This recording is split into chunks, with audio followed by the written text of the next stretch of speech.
Well, let's go straight to the White House. And for more on this deal that's been struck with Tehran, I can speak now to President Obama's Deputy National Security Advisor, Tony Blinken.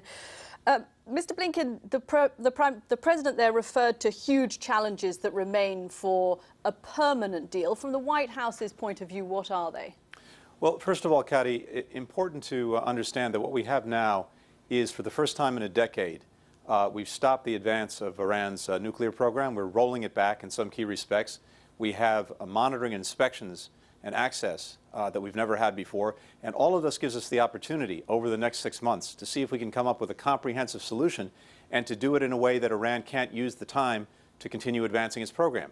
But it is challenging to get to that comprehensive solution. We have to see if Iran is willing to accept the kinds of severe limitations on its nuclear program that we would insist on to make sure that the program is entirely for peaceful purposes. That's going to be a big challenge. Would Iran have to give up the principle of its right to enrich uranium?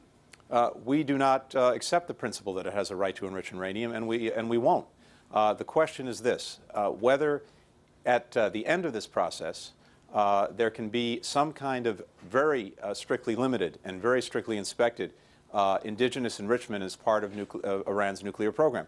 That's the question, whether we can design and Iran can accept the severe limitations that would be required to give us confidence the program was for peaceful purposes. Okay, the critics of this deal, and amongst them Israel, seem to say that basically the White House has been hoodwinked and that you can't trust the Iranians. The moment these sanctions are lifted, they'll just revert to normal behavior and start up their nuclear program again. What are you going to say when the Israelis send you their top security advisor to say that isn't the case?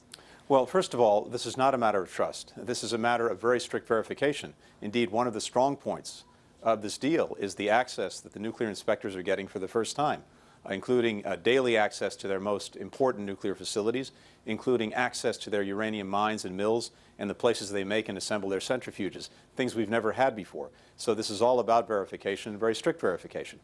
Second, at the end of the day, if we're unable to reach a comprehensive solution, we go right back to the status quo, where not only are the sanctions that we have in place, which will be sustained during these 6 months, continue to go forward, but we'll look for new sanctions and new pressure. But the Iranians are celebrating today because there is the prospect of some sanctions being lifted.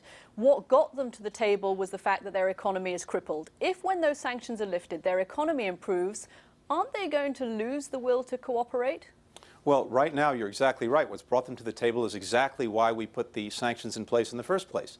The sanctions were designed to see if we could get Iran to come to the table to negotiate. And those sanctions depend not only on us, but on our partners around the world to enforce them and to make them effective. So now we've all come to the point where Iran has come to the table because of that pressure. And that was the purpose of the sanctions.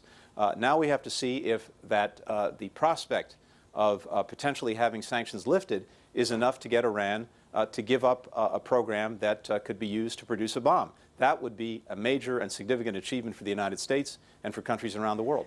During the course of these negotiations, you have had the closest contact, America has had the closest contact that it's had in decades with the Iranian regime. I'm wondering what insight you got into the power structures there, and particularly how broad President Rouhani's base of support is. Look, I think what we've seen is that Rouhani was elected on a platform to do something about the Iranian economy and also to do something about Iran's place in the world.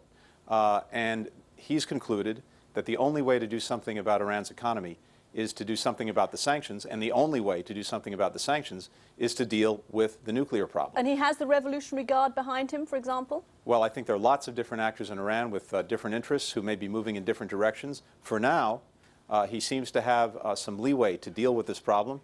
How great that leeway is, how long it lasts, we don't know. Tony Blinken, Deputy National Security Advisor at the White House, thank you very much for joining me. Thanks for having me, Katty.